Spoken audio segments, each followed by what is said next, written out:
Au nom du Père et du Fils et du Saint-Esprit. Amen. Bien-aimés frères et sœurs, la nouvelle est bonne. Elle est bonne, elle est bonne, elle est extrêmement bonne, cette nouvelle. Jésus est vivant. Jésus-Christ de Nazareth est ressuscité.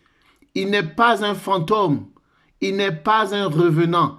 L'évangile de ce jour nous montre Jésus vivant en chair et en os. Shalom bien-aimés frères et sœurs dans le Seigneur. Nous sommes aujourd'hui le jeudi 16 avril 2020 et nous méditons l'évangile selon Saint Luc chapitre 24 versets 35 à 48.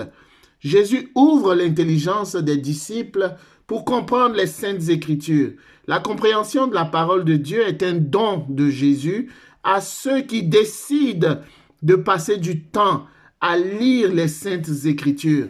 Saint Jérôme disait, ignorer les écritures, c'est ignorer le Christ. Le Christ est une personne, Jésus vivant, Jésus ressuscité est une personne que nous ne devons plus ignorer. Sans Jésus, il nous est impossible de comprendre la Bible. Elle ne se lit pas comme l'on lirait un roman ou un livre d'histoire. Personnellement, Jésus vivant se révèle à moi dans la méditation de sa parole. Certes, la prière est d'une très grande importance, mais c'est en lisant les Écritures que je réalise davantage que Jésus est vivant aujourd'hui. Il me rejoint dans mes réalités personnelles, dans mon actualité. Il me parle, il m'accompagne, il m'instruit. Le Christ est mort pour mes péchés, conformément aux Écritures, et il fut mis au tombeau. Il est ressuscité le 3e jour, conformément aux Écritures.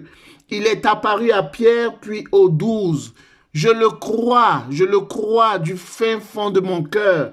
Mais sans la méditation de la parole de Dieu, tout ceci reste historique et abstrait pour moi. En lisant les Saintes Écritures, avec le don de la compréhension, Jésus historique devient actuel. Jésus abstrait devient concret et présent dans ma vie personnelle. Bien-aimés frères et sœurs dans le Seigneur, nous devons passer du temps. Ce n'est pas négociable. Nous devons passer du temps. 5 minutes, 10 minutes, 15 minutes, 1 heure, 2 heures avec Jésus-Christ dans la parole.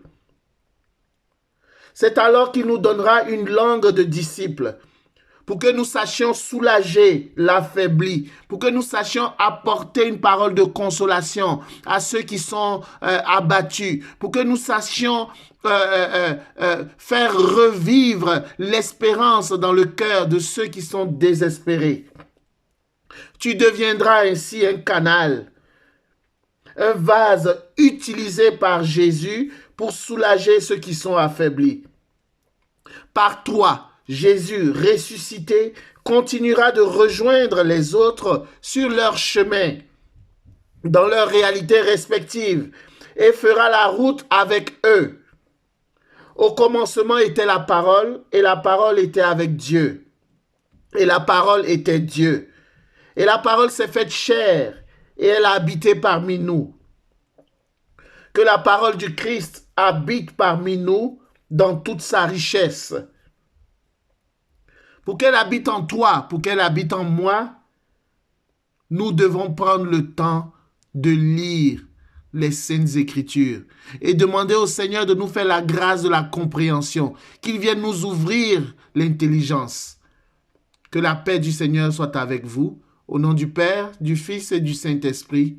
Amen.